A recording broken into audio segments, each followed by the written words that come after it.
You had your chance and then you blew it. That is the most absurd statement of the year. Nice. Nice. Oh, baby.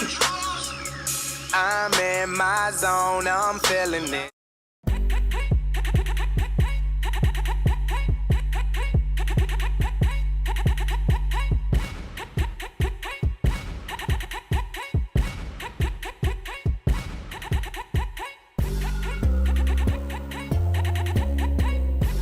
Live from Rock Solid Studios in Granite Falls, it's time for MinneZona Sports, live with DJ Matty C. and Paul the Shield Vold. And this is MinneZona Sports Live. We are back, yes! We are back. 2-week hiatus, we are back. Claps all around. Ugh, it's been too long, way too long, but we are back, ready to roll with another MinneZona Sports Live. 111 for MinneZona, and we're glad that you're back with us. And without further ado, I'm your host, DJ Matty Z, a.k.a. Matt Callahan, a.k.a. Callie, a.k.a. Matty C, etc., etc., etc., and all the way from Woods and Shore Studios in Aiken, Minnesota, Paul Volta. Shield, what is going on, Shield? Dude, it feels like it's been a month. It's been crazy not being on the show on a regular basis. It's been quite the ride without my Wednesday fix, and I'm going to be a little out of practice. I don't even know exactly what's going on right now, so I'm going to be leaning on you a little bit here to at least start things off. Okay, well, that's the thing, is I just got back from vacation, and I'm trying to even combobulate what's going on right now. I think I remember how this goes, but I think we start off with Tater Tot Hot Take. And there's a lot to talk about. Let's be honest. A lot involving with the Vikings. There's a lot of speculation going on. There's a lot of twin stories that have popped up, too. Unfortunately, not the good kind, unfortunately, for our Minnesota Twins. So, but no special segment tonight, but we have ARA stuff. We're getting into the Deshaun Watson stuff. We're getting into, possibly Lamar getting a contract extension here. soon, as well as some other cool tidbits as well. So we got a good show lined up for tonight, and I think that's what we do. Tater Tot Hot Take. That sounds about right. Think so. It goes like, Tater Tot Hot Take.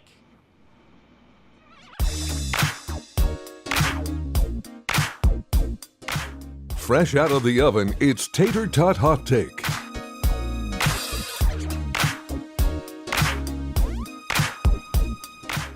All right, it is hot and it's fresh out of the oven. Tater Tot Hot Take. So we start off with our first one.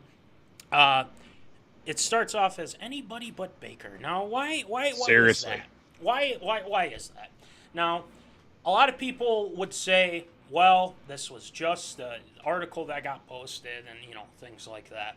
About Baker Mayfield possibly joining the Minnesota Vikings. Now, ESPN's Dan Graziano, he's been in the NFL. He kind of knows a thing or two, but he said there's an outside possibility of the Minnesota Vikings Baker Mayfield joining the Minnesota Vikings.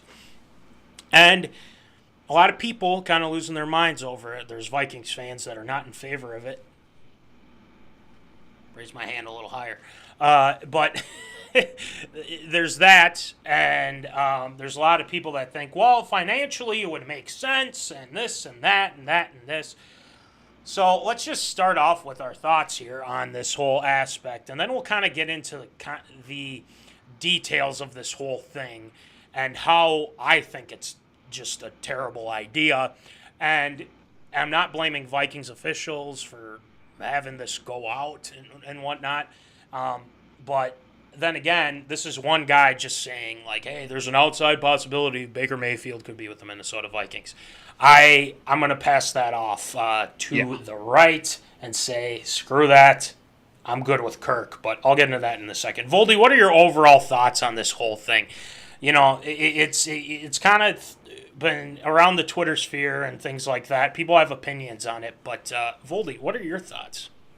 What the hell is Dan Graziano smoking in the first place to even put this into the realm of possibility? Because I've learned as of late, you put anything out in the universe, it's probably most likely going to happen. The fact that he put this out there, I swear this better not be even a remote possibility. Like, even talking about the fact that you don't want another guy coming in, especially when you're looking at a quarterback that's finally, obviously in the flow of what he's got with this offensive unit and looking even to expand a little bit more, especially after the last couple of seasons that have been, that could have been better in a lot of regards. I mean, you've got great cohesiveness with the offensive unit, and then you decide to bring in a guy that, I'm not saying this is going to happen, but even if it was a possibility, this would just be a complete boneheaded move by the Vikings if they would even consider putting this on, because it's a lose-lose situation overall, because of the fact that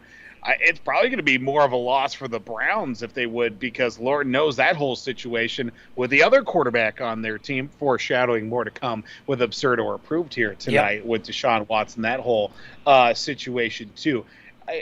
I mean, the fact that all that's going on, and they even talked about at the beginning of the year, or the beginning of the offseason, I should say, that, Baker Mayfield may have played his last game for the Browns.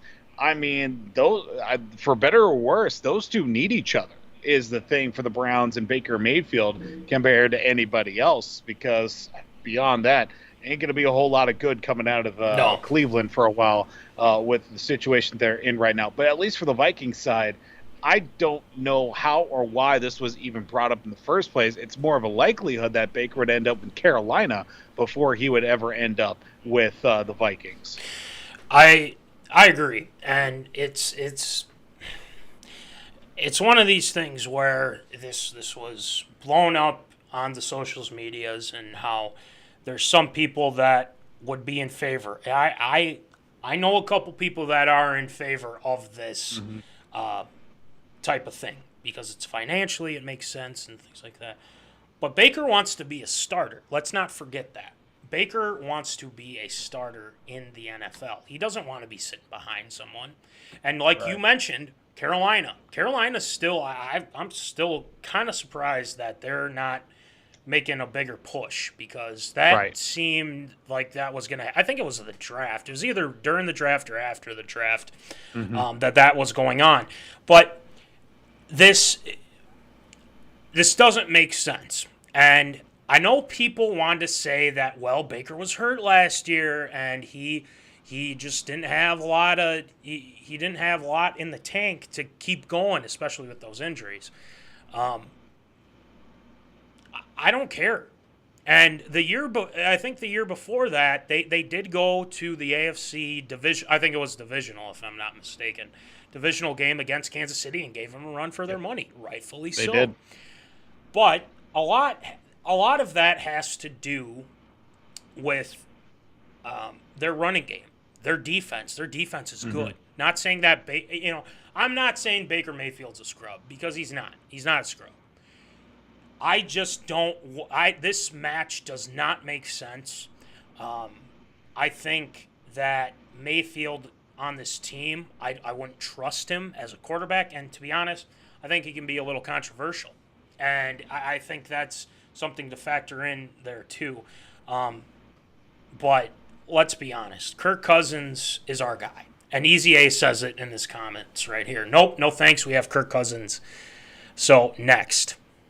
Yeah, I just don't see this working out for either side, the Browns and us. And if they did make that trade, what does that say about this regime? Well, it says that they just wanted Kirk, or they want to have a plan set for when Kirk leaves. Well, to be honest, Right. if you look at this draft class for this next cycle. Bryce Young's a good quarterback. That could be a possibility unless you want to trade up and get him, depending on how the season goes. I should add too. So that there's an option there, or you can trade, or you can. There's other ways to do this, but Baker Mayfield does not fit what the Vikings are trying to do, and we don't know what they're going to look like. Let's be honest. We don't know what the Vikings are going to look like coming up here. But there is enough talent, and especially when the Vikings were set on Kirk Cousins, when they gave him the extension, he's got a year here. Let's hold him to that. And he has been great. Why would you want to trade, or why would you want to give up something that has been great? And then also, if you want to say, well, we'll keep Kirk, but we'll have Baker waiting. Yeah, that really says good to team chemistry there. I mean, the chemistry that they've built up already, even in minicamp these past couple weeks, I mean, it's been great. A lot of positive reviews with O'Connell and everything like that. If the regime does that and trades for Baker Mayfield, that is going to be a disaster for the Minnesota Vikings. And it's going to be a disaster for the Browns, because who are they going to have? They don't have our guy, Voldy. They don't have Case Keenum in waiting. Not anymore. They don't have. He's with the Bills, okay? He's with Diggsy. So there's that to factor in. But another thing, too, no trade clause with Cousins. How are you going to make that work if you're going to trade Cousins with that? So it's something to where it's not a great idea, and there is probably a 2% chance that they would do it. And that's because the 2% is pretty much saying they'd have to be, just starstruck by the deal. Starstruck by the deal by the Browns. And yes, we know Stefanski's there, but there's no connection anymore because Zimmer's gone and the whole staff is pretty much kaput besides McCardell. So people need to stop freaking out. People need to understand that I don't think this is going to come into being. So you have that to factor in. One last thing before we move on to the Twins and Royce Lewis here. Voldy, if let's just say the Vikings made this trade, and let's just say that Kirk Cousins is still with the Minnesota Vikings. Granted, God forbid, knock on wood, Kirk gets hurt, and you have Baker come in, a healthy Baker Mayfield. Well, are we still in contention here to possibly win the division and make the playoffs, things like that? Let's just say that everything, all the dominoes are are falling in the right place, is what I'm saying. So, what do you think? They make the trade. Do you think this could benefit the Vikings in the long term? What do you got? I think a fully healthy Baker Mayfield is still a very dangerous Baker Mayfield, because that's the thing. The last year plus, he hasn't been fully healthy is the thing. He's been banged up. He's had injuries. He's been, trying to make do with what he's had. And unfortunately, it's hurt him physically and literally as well, because he hasn't been fully healthy with a offensive line that struggled to protect him and allow him the opportunity to throw the ball. If he's fully healthy, I don't know if they win the division, but they certainly do make the playoffs with the unit that they have around him. It's just how quickly can he pick up the momentum of the offense, and then obviously know the playbook well enough to have an impact. But again, this is completely in fantasy opposite world, Doctor Strange in the multiverse here we're talking about right now. Nice. In the multiverse, hell, Brett Favre is still playing right now and plays for the Vikings still to this day, but that's definitely not happening ever in this timeline whatsoever. But I think they certainly do have an impact if, I think they definitely compete and they definitely find a way to get in the playoffs. Obviously going to be in a wild card situation. It'd be tough to win the division with Baker Mayfield. I mean, I just think, they definitely be dangerous enough to get in the postseason, but definitely not win the division. There you go. I think, and I want to ask this to the zoners too, your guys' thoughts. I want to hear more thoughts on this whole thing with Baker Mayfield on the social medias, because this is something that's, it's controversial, but let's be honest. It's not going to happen, and I think people are reading too much into it. And obviously, I don't think it's a fit, because I don't think he has any connections with O'Connell or any of the staff on the Minnesota Vikings. So there's no connections whatsoever. If there were some connections within the coaching staff, then I could see that as possible. But I give it the 2% chance, because it's just It's just not likely. And I don't know why you would want to add more to the cap. I mean, you'd have to work so much in order to get this going. But it doesn't make sense. And to be honest, I mean, the Browns look somewhere else. Let's just go with that. They can look somewhere else. But zoners, let us know your thoughts on this whole thing with Baker Mayfield. Do you think it's a good idea? Do you think it's a bad idea? We'll take, even if it's absurd. I think that's what we say here on the show. Just trying to remember everything that we have on it. But just let us know what you guys think of this whole Baker Mayfield to the Vikings improbability. We'll go with that. It's just not going to happen. But let us know in the comments. The Kerf Doctor says, welcome back, fellas, and it's good to be back, Sir Kerfman. We are ready to roll. So, anyway, let us know in the comments. We'll make sure we get back to you. But let's move on to the Minnesota Twins. And the Minnesota Twins, they've been doing okay. There's been some injuries. We've been gone for a little bit. There's been some injuries. Their pitching staff, Joe Ryan, Sonny Gray, they've been hurt a little bit, but they've come back as of late. But one injury that we should get to, because this was pretty big news not too long ago, but RoyceLewis tears his ACL. He's out for the year, 12 months, obviously, so he's gone. But unfortunately, the top prospect that the Twins have had it won't be with us for a little bit. Now, there's some uncertainty. And when I read into this, there's been some people that have thrown out the possibility of, well, maybe he's injury prone, maybe he's this, that. But do you want to give up on a young guy like that? I don't think so. But that's just my thoughts on it. But let's just say that they did. Let's say the Minnesota Twins decided to move on from RoyceLewis. Okay, so we're looking a little way too far in the future. But does that, if the Twins don't commit to Lewis, does that mean that Correa will stay with the Minnesota Twins? I asked the zoners, and I ask you, Voldy, what do you think? I think you have to. honestly, because you don't know the situation with Carlos Correa. I mean, he could opt out after next season with the contract that he has right now. And I'm looking at this long term because, I mean, we haven't really seen the full potential of Royce Lewis yet, because 2019 was the last full season that he's played. 2020, they canceled the minor league season. 2021, he was out with tearing his ACL. And another thing on top of it, when he did hurt himself, he wasn't even playing shortstop at the time. He was playing in the outfield. Yep. I mean, this is the same old story with any good player that the Twins get.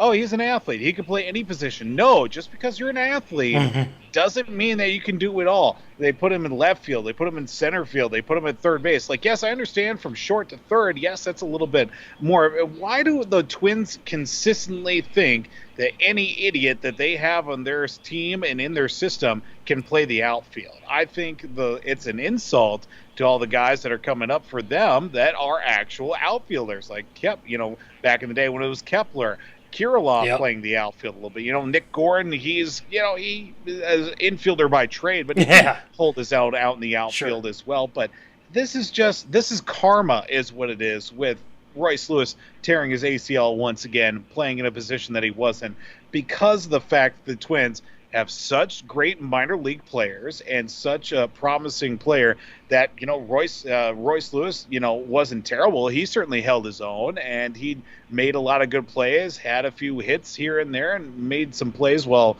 he was up with the team with his first stint. And you know what? He was hitting the cover off the ball for the Saints as well. And again, this is karma. You take him out of his natural spot, and unfortunately, he found a way to hurt himself. And this is the same thing that the Twins have seen in the past with Byron Buxton in the early going of his career. Hell, even last year, too, with him missing a whole bunch of time. And other players that have, really fallen the wayside.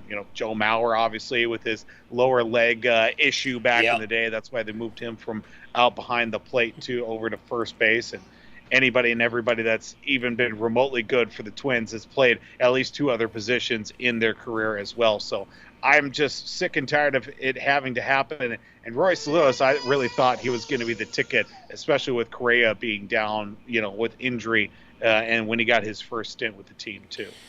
Right, and it's a bummer because the guy's got so much talent. And we've been he's been working and working and working.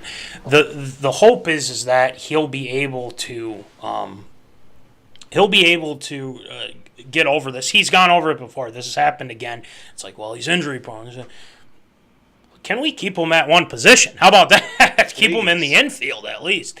I think that has to be factored in. This guy. Let's be honest. There are very few guys that are Luis Ariz, okay? And Luis Ariz, I love Luis Ariz, man. I think he's a heck of a player. But let's just keep him at the one position and go from there. Let's get to some zoners, though. Easy A says Twins have been on fire. They have been. Leading the division. That's a lot. Got the win today. Yeah, exactly. Shutout, too. So we got that going. Could use a proven backup. I know a guy. Been out of the league for a minute, but that's okay. I think I know who was talking there. I think that his name is William Glancy. That sound about right to you, Voldy? Yeah, a little bit. Buxton, and he says, Buxton labeled injury prone. How's he doing now? That's a good example. You should give him some time, let him get healthy, watch him dominate. So I think there needs to be patience, but it comes down to a point where it's like, where are you going to play him? You going to stick with short? Well, you can't. If Correa stays, how are you going to make that work? That's my question. But unless they move him to third or second, unless you're just saying we're done with Polanco, we want to move on from Polanco, then okay, there you go. But Polanco could be a nice little trade chip. That's a good point. That's a very good point. And also the guy that we've all been talking about for a while, Sano, I think he's a trade chip as well. So there's a lot that you can do with this roster if you want to move some guys around. So there's a lot to unpack. But I think you and I agree that I think there just needs to be some patience. It hurts now, but honestly, having Correa helps for the time being. Yeah, it does. But he's the future, and I don't think you should give up on him so soon. But Byron Buxton has now kind of solidified that he's the face of the Minnesota Twins right now, which, deservedly so. But a lot of people are like, well, he had injury issues too. Well, guess what? They got over it, and look where he's at now. A lot of teams would, a lot of people are like, oh, we should trade him for pitching, blah, blah, blah. I think he's doing just fine, in our honest opinion here. But it's unfortunate that it had to re-injure another ACL. Those ACL, man, it's crazy. I mean, it's just. I wish that this never would happen to any athlete. I never wish that on any athlete, tearing their ACL not. And any other thing that. And it looks painful too. I'll say that. But Lewis, we'll just take time, see where it goes, and hopefully he gets back stronger next year. So fingers crossed. Hopefully we get Royce back, and we're good to go. And who knows? See how far the Twins go this year. Hopefully not out of the first round, but that's more on that in later shows. So anyway, let's move on. We don't have a special segment this week, but we're just going to go right to ARA. We've got a lot to talk about with ARA. Deshaun Watson, we're going to get into that because I've got some thoughts on that, obviously. And also, Stanley Cup. That's Lightning, Avs. A little bit of golf, Lamar, and there's some national anthem controversy. We'll get into that in a second. So I believe the segment is called Absurd or Approved. It's time for everyone's favorite segment, Absurd or Approved.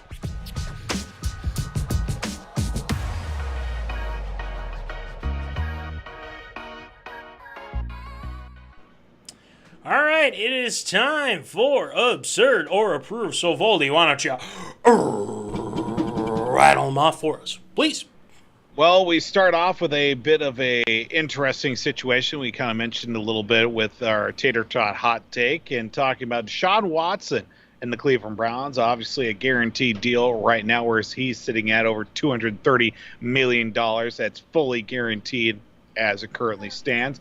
But Deshaun Watson did reiterate on Tuesday in a press conference of the numerous allegations against him of inappropriate sexual conduct during massage sessions that he reiterated his innocence, as he said he has no regrets about any of his actions. He admitted that he does regret the impact of the allegations, not only against him, but also the impact it's had in the people around him, as well as the Cleveland Browns. So in the last couple of days, even as of yesterday as well, allegations have now grown from 24 to 26. With 66, he has booked appointments, according to New York Times report, booked 66 massages with 66 different women, I should say, booked appointments with those 66 different masseuses over 17 months from fall of 2019 through spring of 2021.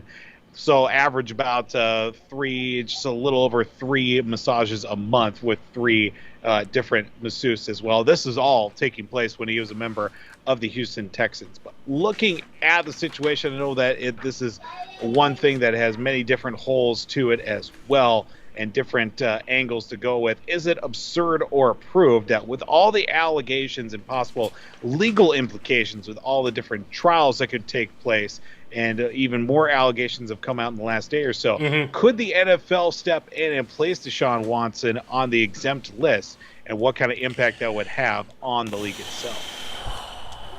That is a loaded question, and that's good. Now, I kind of was doing some math, and don't get me wrong, I'm terrible at math, but but I believe you said 3. So with 66 massages within 17 months, is 17 months? Okay. Now you said that's about 3 a month. Why do you need? Roughly about. Yeah. Why do you need 3 massages a month? There's some people that only go once a month, or even that's, I'm not saying excessive, but that's a lot. Right. Why do you need that many? I mean, yeah, you're a football player. Yeah, I understand that. But let's not forget that this is a lot within 17 months. I mean, you can't just think that you can just go out there and be like, all right, well, I'll get my massage.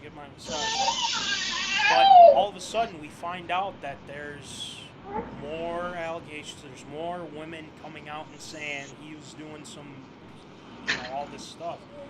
The guy is showing that there's something that went on, and there is something that doesn't seem right about this. If there's more women that come out about him doing all this sexual stuff with these women, then the NFL is going to have to step in. There is no ifs, ands, or buts about it, because now you either have to talk to him again and say, listen, man, this isn't looking good for you. Like, this is really not, I mean, this is a bad thing. I mean, did you lie to us? He might have. I don't know. But let's get to Glance, and I'll finish my thought here. Watson should be banned, stripped of his contract, and thrown in jail. Honestly, with 26 at this point, it's beyond time for the NFL to step in. And I agree. The NFL should step in at this point, because it seems to me that they haven't come out with a statement saying that, hey, he told us that this might happen with some. I don't think they know. I think it's time for them to step in and say, listen, man, I mean, if this continues, you're going to have to go on the exempt, or even worse. I mean, the Browns could be forced, like legitimately forced, to get rid of him. I mean, that's crazy in itself. The exempt list, I think, would make sense at this point, because there's just not there's I hate to say it, but there's really not a lot you can do unless he is just completely, like, there's evidence beyond belief. But with all these women coming out, that should be enough evidence, is what I'm saying. But I think they should step in now, because it's getting worse and worse for Deshaun Watson. He might have even bold-faced lied to the Browns here too. So that there's a lot going on with that.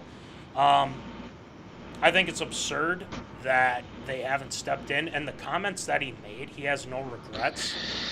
What are you talking about? Like, that's just ridiculous. You have no regrets on what you did. When you have 26 women coming out and saying you did something wrong. Dude, you are out of your freaking mind, Deshaun Watson. This is just, I mean, it's ridiculous at this point. If there are more women that come forward, they have to take action. That being the NFL. And if they don't, I mean, there is going to be so many upset people. They're going to be forced into action. They will be. But it's not looking for Deshaun and what he's been saying and what his lawyer said. Rusty Harton, who also stepped in with AP's deal, and I think this was a stupid comment that he made, saying that happy endings aren't criminal. You just proved that he's guilty right there. I mean, what's going on here? So, yeah, I think it's absurd they haven't stepped in yet, but who knows? Could only be a matter of time. So, right. All right, Voldy, what do you think? The amount of twists and turns this thing has gone into in a relatively short amount of time. I mean, from when it all really began we started hearing about the allegations at the beginning of last season, and now to this point where he's changed teams. There have been so many different situations that have come up as well. The criminal case was dismissed as well. Now the civil cases, I should say, are still in play at the same time. And him also coming out and saying that originally saying that nothing had happened, and now everything was consensual. So basically he's not saying that nothing didn't happen, but now saying that, something happened, but it was all consensual. But 26 allegations, 66 different masseuses in 17 months. Allegedly, man, this guy is a predator. Is the thing.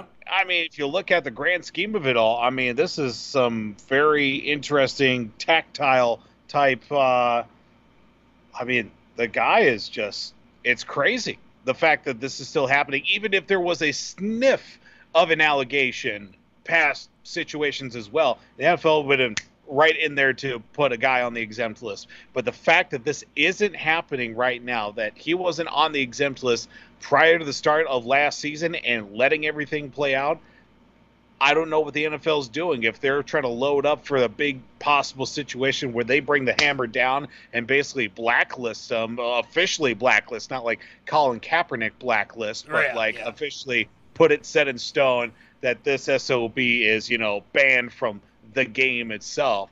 Maybe that's what they're trying to do right now. I know they have their own investigation going on with their own people right now looking into every situation so it can protect its own rear end and some of the assets. The Browns are going to be out $230 million possibly as well with the contract that they signed that was very player and agent friendly from some of the reports that I've seen too. But the fact that he's not on the exempt list really says something that the NFL is I don't know if they're trying to load up for the big one before they reel this fish in, but the fact that it's not happening, I would like to see it happen soon, maybe the start before of this season, because this plays into a lot of different angles. Because if Deshaun Watson isn't exempt, is he going to actually start for the Browns, given the social ramifications for the Browns as well? If he doesn't start, then does that mean Baker Mayfield is still in play, or whoever the backup is right now with the Cleveland Browns? I don't even know who they got on their depth chart. It was Case Keenum. He's not there anymore with Coach Stefanski and squad as well. I don't know. I think Jacoby Brissett, isn't it? Oh, that's right. Jacoby Brissett. Yeah, that's right. They just signed him too. So maybe Jacoby Brissett time to get things going in Cleveland too. Look, is he going to go on the exempt list? I would like to say that he is, but I'd like to see it sooner than later. Right. I want to get back to that Jacoby Brissett thing. One sec. Let's go to glance here. This is a bad look for the league, and they need to think about that. Who knows how far this number will climb? The fact that the grand jury didn't do anything is so messed up.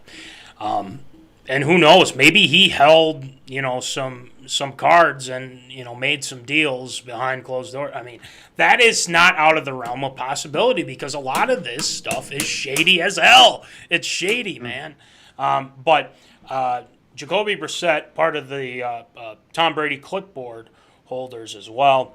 I was just thinking about that. I know this is kind of off topic, but we should have a segment or like an update on specific of these specific backups for Tom Brady, and one being Kevin O'Connell. So there's another clipboard holder to add to the list. You better believe it, son. Yeah. So Cliff Kingsbury also a clipboard holder too. That's right. Now, we got to just write down all the names: Matt Castle and Brissett and Mallet and all that stuff. But back to the on topic here. I think this, like you said, I think he's a sexual predator too. And I think this is something to the point where if that number gets, I could see the NFL being like, well, if it gets to 30, well, it's already gotten to 20. I mean, it's how high does this have to go in order for you guys to take action? You should have right when there were more women that came out about this. So that's just our humble opinions, but we'll see.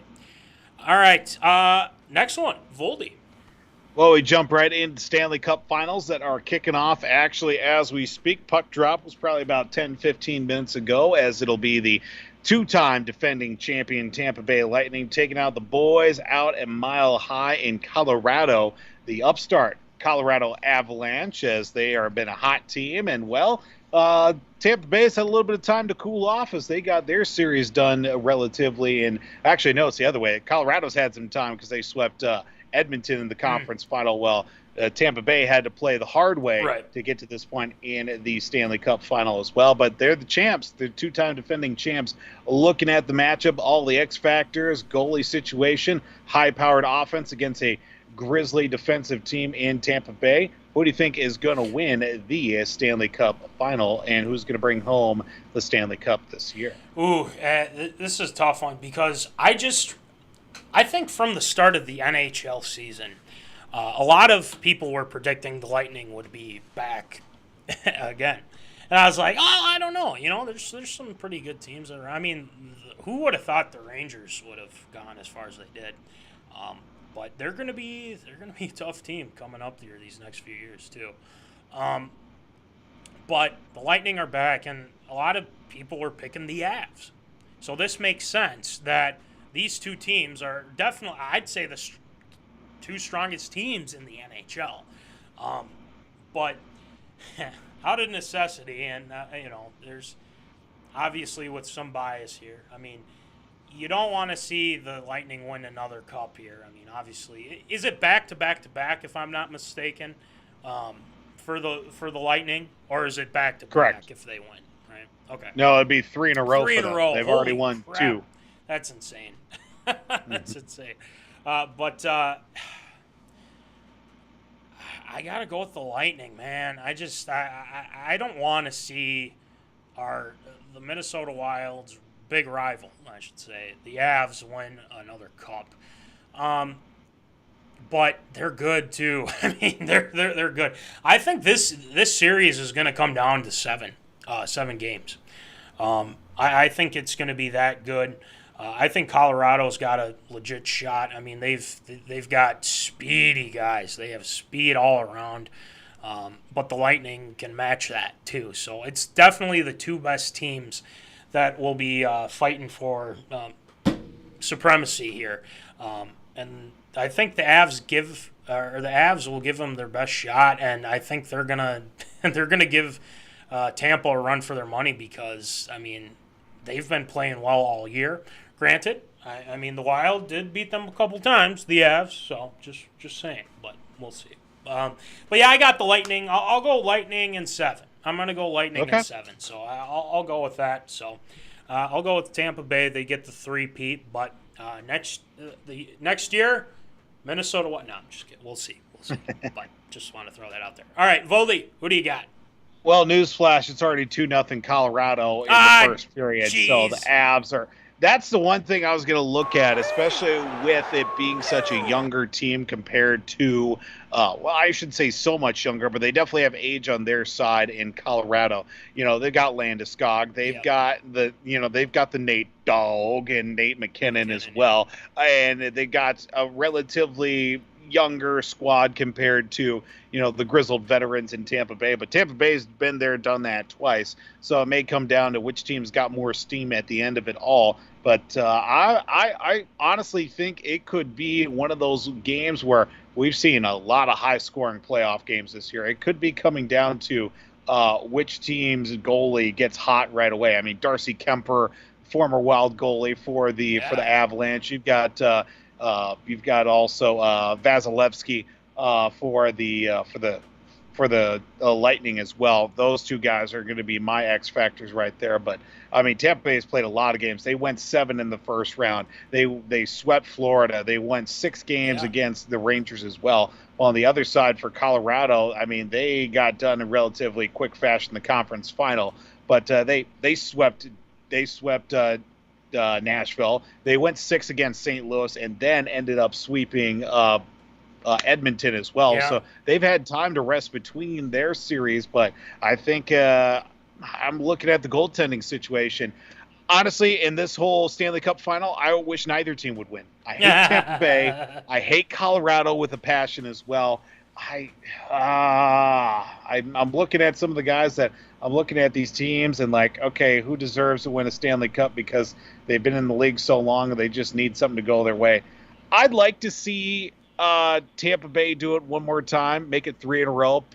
Pat Maroon for the Lightning has won 3 in a row. Won 3 Stanley Cups in a row. He won with the Blues and then won back-to-back with Tampa Bay. So make it 4 in a row for him to be one of the only guys in NHL history to win 4 Stanley Cups in a row. If I had to pick one, I would pick Tampa Bay in 7. All right, we'll go with Tampa in 7. Unfortunately, I was hoping they'd at least win game one, but a lot can change. But It's still early. Yep, it's still early, and it's a 2-goal lead, and 2-goal leads can evaporate like that. So there's a lot going on. But yeah, we got the Lightning, so go Tampa, I guess. But no laughs. Sorry to the guys at with Gabs and our guy. Oh my gosh, I'm blanking on the name. I'm losing my mind, man. What, Ryan Martin? Ryan Martin, thank you. Oh gosh, You're welcome. I'm so sorry, guys. It's been a long vacation, but anyway, we got the Lightning, so we're gonna go from there. All right, next one, Foldy.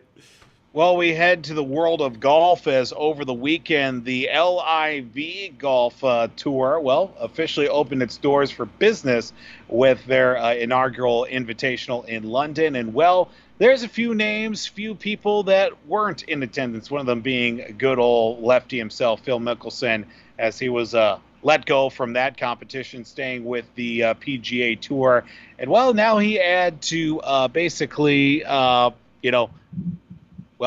tuck his tail between his legs and give word to the press conference at the U.S. Open that took place here, or is actually set to take place here this weekend as well, talking about, obviously, some of the comments that he made about the Saudi-backed tour with the LIV Golf Invitational Series, which did get off with some big names as well, a lot of big names that are leaving the PGA Tour to go along with this new venture. And there's been a lot of interesting things that have kind of happened, and it's really kind of hurt Phil Mickelson's standing in the, not only with the PGA Tour, but also with, just in professional sports as well. Some of the comments that he's made, he's not wrong, but at the same time, he's not right. Looking at the situation overall, especially with the press conference that he held, and just kind of seemed to be like mentally just out of it and just not really with his reputation now where it stands. Do you think that Phil Mickelson's reputation is now tarnished by the comments that he made about the Saudi-backed group that has put up the money to form this new golf group, and will he ever return to popularity amongst the sports world itself? It's Phil's. I think it's been talked about that. Phil kind of has his way of doing things. He's got to realize that some of the stuff that he said, it's not right. And he has all these ideas, and he makes dad jokes and things like that. But he's got to realize that what he said isn't right. Is he wrong? Well, I'll leave that up for the people that know more about this situation.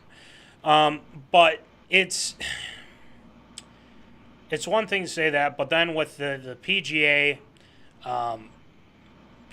deal here, it's showing that there's a lot of opinions on the PGA, and a lot of people say, well, PGA should do this, PGA should do that, PGA is not doing enough of this. They're greedy. They're this. They're that. They're this. Blah blah blah blah blah.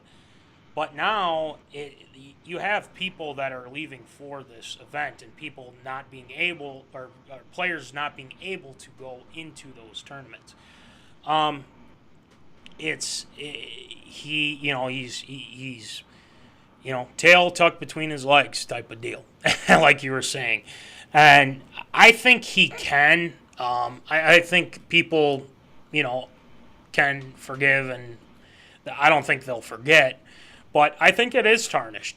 I really think it is tarnished because, with the, there are some things that people have said that have rubbed people the wrong way, and they've been forgiven, and things that have been just outrageous. And with Phil's situation, I feel like he can return to that, but he has to do he's got to do a lot of apologies here first. He's got to, obviously he made his apology and whatnot, but it didn't feel genuine, and he just seemed odd in that press conference. Very, very odd, but he's a very odd guy too. So I I think it's tarnished. I think it's got my stamp of approval. Will he ever return to popularity?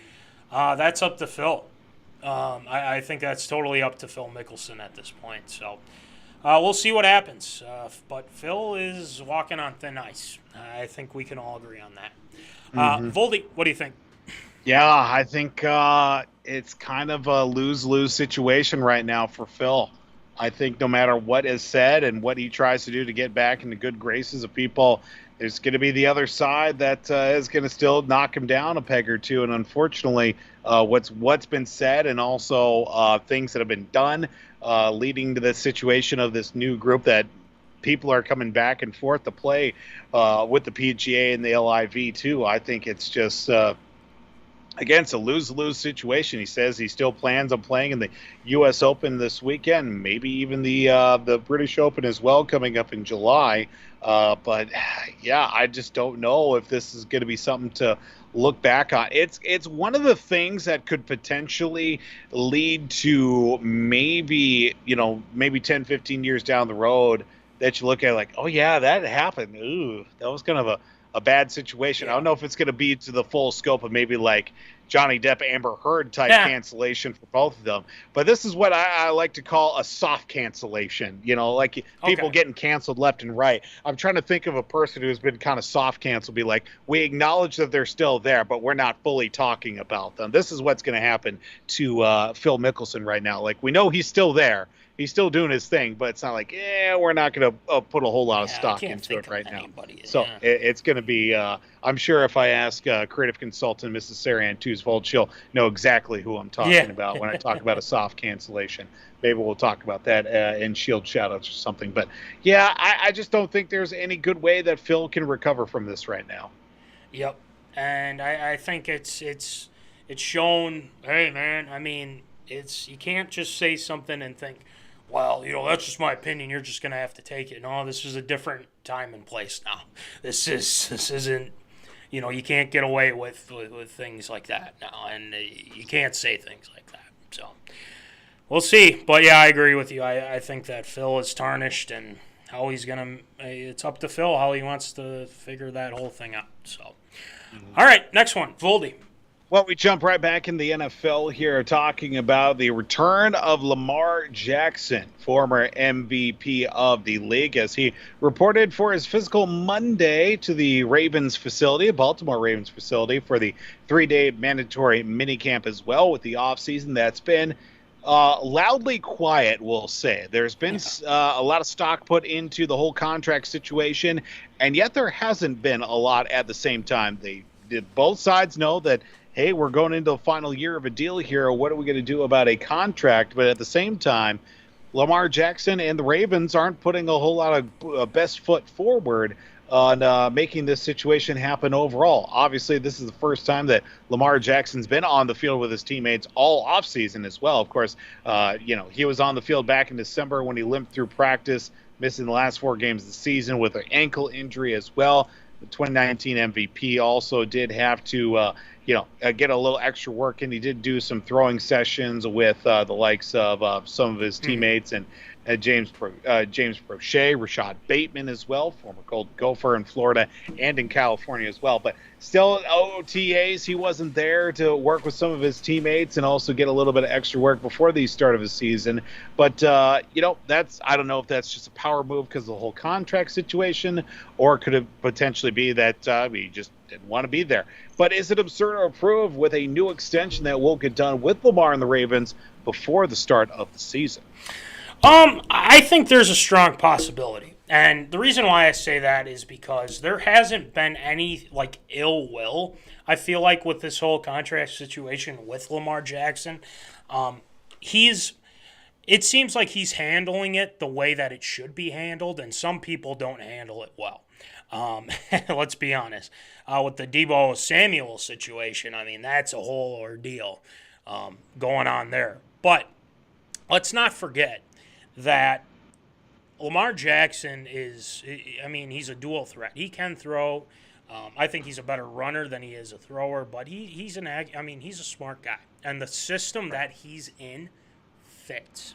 And when you have a guy that fits that system well, and when you have a guy that's been as consistent as he's been, you have to give him the money. With the quarterback market that you have to lock in on guys like that. He's special. He's very special. He's proven he can get it done. Now, how are they going to take that next step? Well, having guys healthy, for one. I mean, last year, I feel like the Ravens' defense were just destroyed with injuries. And they're still able to play pretty well and make the playoffs. Mm-hmm. But, you know, you gotta look at it and say, well, you know, he's a dual threat. He can run. He's a heck of an athlete. I mean, it's crazy, and he's proven people wrong that he can get it done. From a fantasy football perspective, shout out to Walters and Jack Vickers. I think you gotta get him as soon as possible. Now, you know, if he doesn't get signed before the season, is he gonna just kind of slough off, things like that, or is it when he gets the extension, he'll be even more motivated to, you know, get it done. So there's a lot riding with Lamar, but I feel like he's handled this the right way. Right. But I think it's very likely. I think they will get an extension done for Lamar Jackson, and they'll be able to get things going. So stamp of approval. Peter Farley, our guy Pete, says, it's been so quiet that I feel like that's positive for negotiations. If one side was fed up and trying to get leverage, you'd be getting leaks. I haven't seen any leaks. And I'm in the same boat as Pete right there. So I think Lamar's going to stay a Raven, and he's going to get the extension. So it seems like things are going well. So, Voldy, what do you think?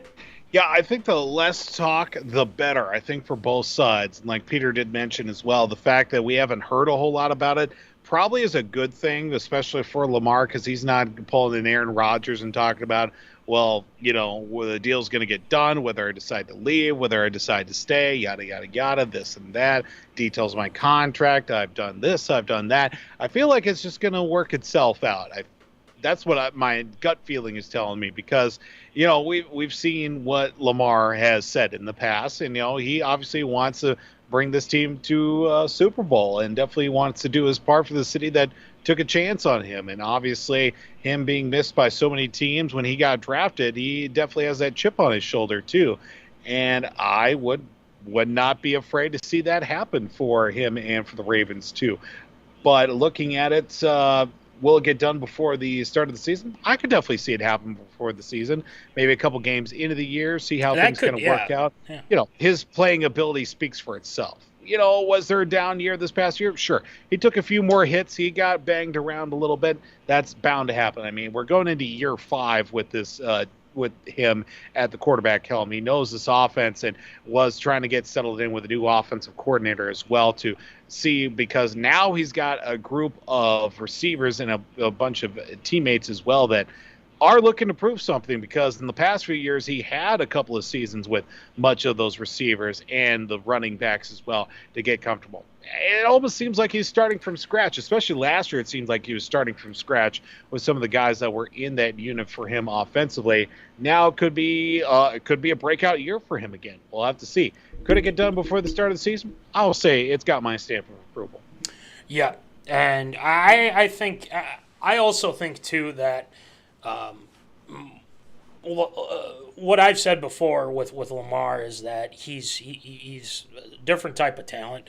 And also, you know, people are like, you know, oh, the quarterbacks are just asking for way too much money, blah, blah, blah. It's like, well, now look at Kirk's contract and compare it to all these other guys that have gotten contracts. I mean, it's gone up super high, so you can't really, you know, these guys want so much money. It's just insane. And I hate whoever the executive is that has to figure out the financials of how that's going to work. I would hate that job so much, and I'm terrible at math. So good luck to whoever wants to work out that deal. So, but yeah, I'd say he deserves it. But the thing is where are the rings? You know, that's going to be the next thing for Lamar. So we'll see. All right, last one, Voldy.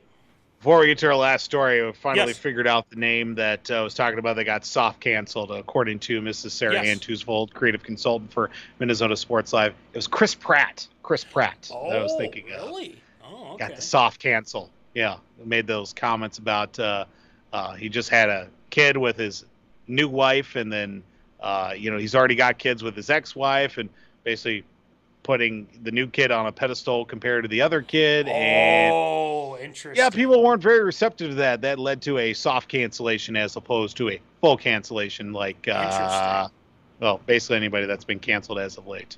Well, Deshaun definitely is. That's why. Yeah. Yeah, that's definitely one way of looking at it. But on to our last story here. Well, a national anthem singer saying that his performance of the Men's College World Series has been canceled. Speaking of canceled, because he made the horns down gesture before a Women's College World Series semifinal between Texas and Oklahoma State. Now, Zach Collier, a 27-year-old U.S. history teacher in the Dallas-Fort Worth area and a Texas A&M alum, go Aggies, posted this week on Facebook that his performance was nixed, and it was reportedly, according to by the College World Series of Omaha Incorporated, I didn't know that they were incorporated, which said it was contacted by the NCAA because, quote, we have documented proof that he made an offensive gesture and a mockery of a participating team, and we do not feel comfortable allowing him to perform as well. So the NCAA told the College World Series, get this guy out of here because he made the horns down gesture. Now, I know in the past we've talked about this on the show, whether horns down is is obviously bad enough to be punishable. I know that if they do it on the field, at least it wasn't football, that I think it was a penalty of some sort. But the fact that the guy had the cojones to do horns down while singing national anthem, the College World Series for the in the Women's College World Series in Oklahoma. He's a Texas A&M guy. It was Texas versus Oklahoma State. Probably won a few favors with some of the OK State fans in Oklahoma. But, obviously the pettiness between all those schools, whether it be, schools in the old Big 12 and the horns down as opposed to horns up for Texas fans. Do you think, is it absurd or approved that the singer, Zach Collier, who was supposed to sing at the Men's College World Series in Omaha, had been removed for doing the horns down gesture? Well, Pete, I was laughing at both how you're explaining it and what Pete said here. Peter says, careful, Voldy, Texas is going to cancel you. So there's depending on how you answer horns it. Down, MIZZOU, baby. So you might have to put me on that list too, because here's the thing. I feel like horns down has kind of been the not well here. Okay, let me ask this: what's offensive about it? I think I've already kind of, or we've kind of talked about it. But what is offensive about it? Is it because they're referencing killing a longhorn, or is it just?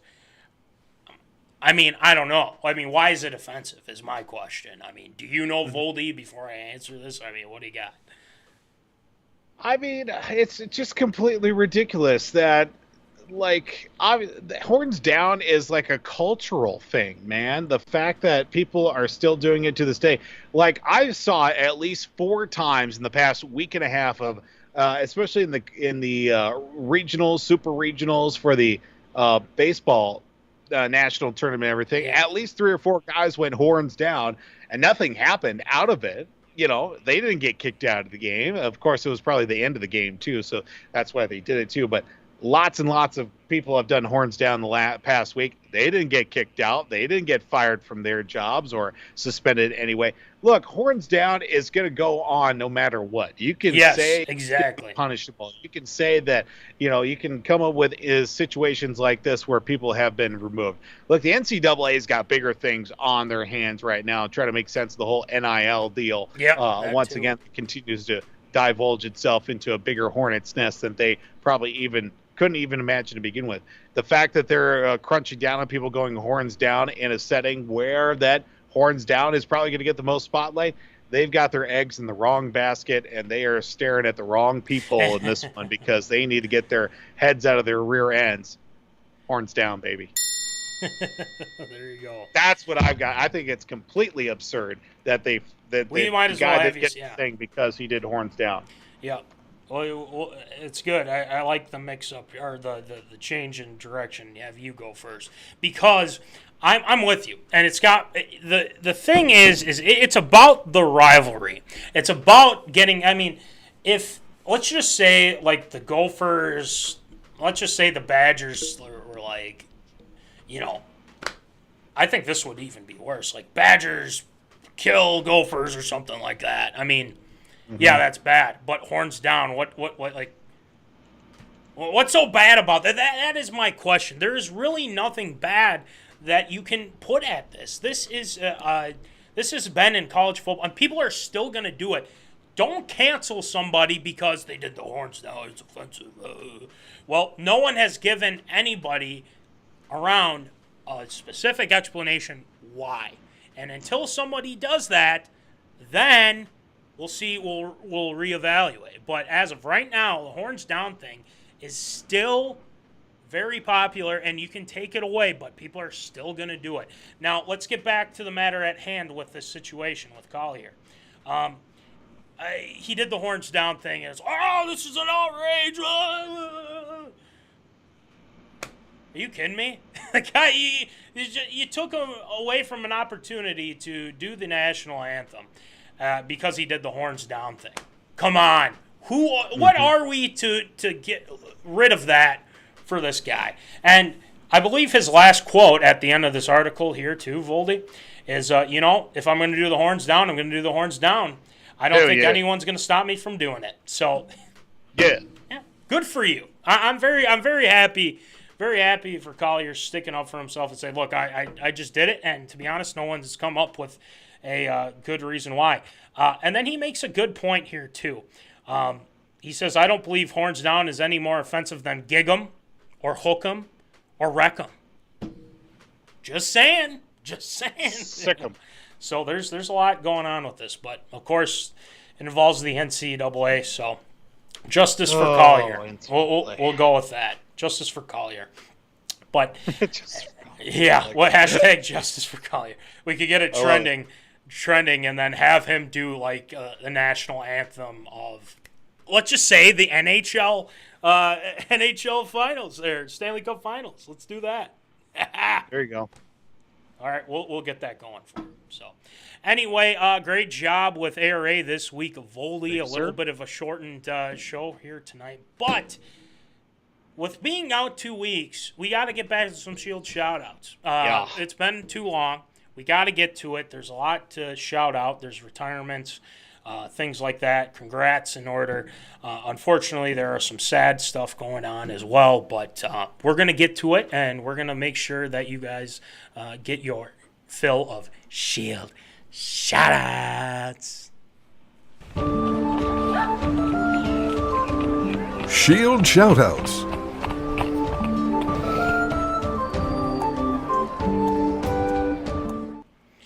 All right, Shield, who you shouting out tonight? Well, we do have to start off a couple of big Shield shout-outs from this past weekend as well. The family and I, we decided to make a trip over to Wisconsin for a nice family wedding. Well, almost didn't make it to our destination in the first place. Do have to give a humongous Shield shout-out to Mrs. Sarah Ann Tewsvold's uncle, Joel Skaggs, and my father-in-law, Jim Tews, for helping replace the alternator in Sarah's 2004 Buick Rendezvous, as it didn't want to make the full trip down to Wisconsin and back in one piece. So they helped us out. They got it out. They got the right part in, fully replaced it. Runs like a dream right now. So brand new alternator in a 2004 Rendezvous. So big Shield shout out to Uncle Joel and Jim as well for the help on that. Segue into that, we did eventually make it to the wedding itself, and do have to wish congratulations to Mr. and Mrs. Foster's, Carter and Lindsay. Lindsay is Sarah's cousin as well, so congratulations to those two kids that got married over the weekend as well, so best of luck to them on their lives together. I do have to wish congratulations, best of luck on the future to my ex-prom date, and also now signing her forms to leave the Marine Corps, to Megan Cisneros Shriver, who will be moving on from her life in the Marine Corps, and wishing her best of luck in the future. Has been a good family friend of ours for a number of years from Byron as well, so good luck to her and her life. Unfortunately, it's been 2 weeks and some unfortunately sad news that affected Minnesota football fans. Of course, former Vikings first-round draft pick Jeff Gladney did pass away in a car crash, which did happen on Memorial Day as well. So our thoughts and prayers for his family through this tough time, as he was going to be playing for Arizona. Actually, he signed a deal with Arizona, but obviously spent his first 2 years in the NFL with the Vikings as well. That did make some plays. And unfortunately as well, a Minnesota football legend, I think in my mind as well. High school for Wayzata High School for the Trojans, obviously with the likes of the University of Minnesota, the great Barber lineage. Marion Barber III, Marion the Barbarian, did pass away this past week too, and just cannot even think about the fact that he's no longer, obviously when he retired, he played for the Cowboys, played for the Bears for a hot second as well. But obviously him being drafted out of Minnesota definitely kept on that great lineage and provided also some great moments in his NFL career. I know me personally, every Thanksgiving, I always wear my Dallas Cowboys Thanksgiving Day Marion Barber jersey. That's going to have a little bit more significance that one day a year, just to make sure that, that always continues. So rest in peace to Marion the Barbarian, that, unfortunately did pass away. I know after his career finished up, he did deal with a lot of off the field mental health issues as well. So hopefully the Barber family can find a little bit of peace, and, our thoughts and prayers out to the Barbers as well at this time. And also in the past couple of weeks that we did see some retirements from some legendary players themselves. Former Twins pitcher Jay Happ, who decided to hang up the cleats after his career. And also longtime catcher, not a former Twin, but did play for the Dodgers, played for the Yankees, played for the Pirates. Russell Martin did decide to retire from professional baseball as well. So best of luck to their future endeavors as well. And I mean, it's going to be weird to think about that this guy's no longer in the NFL. Ryan Fitzpatrick decided to officially retire from the NFL. 17 seasons, 9 different teams, legendary moments all within themselves. The old Fitzmagic himself out of Harvard decided to hang up the cleats, and let's see, he wasn't the Red Rifle, the Amish Rifle. That's what he was, because he had the beard. He had that thick beard. So the Amish Rifle, hanging it up himself as Ryan Fitzpatrick retiring from the NFL, and obviously signing a one-day contract to retire a member of the team that brought him into the league, that being the San Francisco 49ers. Frank Gore, the NFL's third all-time leading rusher, decides to officially retire as he signed a one-day contract to retire as a member of the 49ers, and best of luck to him after his career. I know that he didn't play this, or at least sat out this past season. Didn't say that he was retired, but kept active, doing a little bit of some boxing as well. So I don't know if he's going to be looking to that for a future, but that is, that's a new chapter in his life he's going through. It's been a couple of weeks. That's going to do it for Shield Shoutouts this week. Yeah, a lot going on with Shield Shoutouts. Gosh, I mean, two like guys that have been 17 seasons with 9 different teams with Fitzmagic. I mean, you got to respect that. Seriously. You got to respect that. And then the third all-time leading rusher, Frank Gore. I mean, the guy was just timeless. Shoot, he could probably still play, let's be honest. He could. He really could. He definitely could. And he was still effective. So, I mean, you got to give him some credit there. Jay Happ, unfortunately, wasn't the best. I mean, it wasn't at his peak or anything with the Twins, but got him 5 years too late. Yep, Russell Martin, same deal. Marion the Barbarian, I'll save it for another time, but him and Lawrence Maroney together, that was a tandem, man, and that was fun to watch. I do remember watching some of those games. With the Marion the Barbarian and Lawrence Maroney, who also, played for the Patriots, FYI. Yeah. I think you know that. Jeff Gladney, that one is tough, too. I mean, that's just that's heartbreaking, especially he was getting his second chance here in Arizona. And, that's heartbreaking, absolutely heartbreaking. But yeah, it seems like you were in Wisconsin too. I was in Wisconsin as well. So you're in the wedding. I was on vacation with the fam. So we got that going on as well. But great job with Shield Shoutouts per usual. It's been a long time coming, but we're back, baby. We are back. Episode 111, shortened show, but it was very fun. We had a great time. We had some zoners chiming in.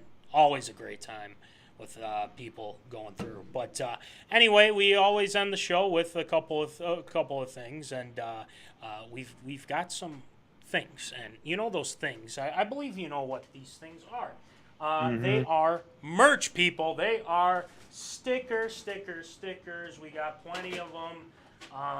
We know we got some zoners that want some. It's just you guys got to go out and actually ask us, because they're only $2, the small ones. The big ones are only $3. We got plenty of them. We will send them to you personally. So we've got a lot going on with that. And also we have shirts, the gray ones. We got them. If I'm not mistaken, Voldy, we have 2 limited edition gray shirts left. 2 XLs, right?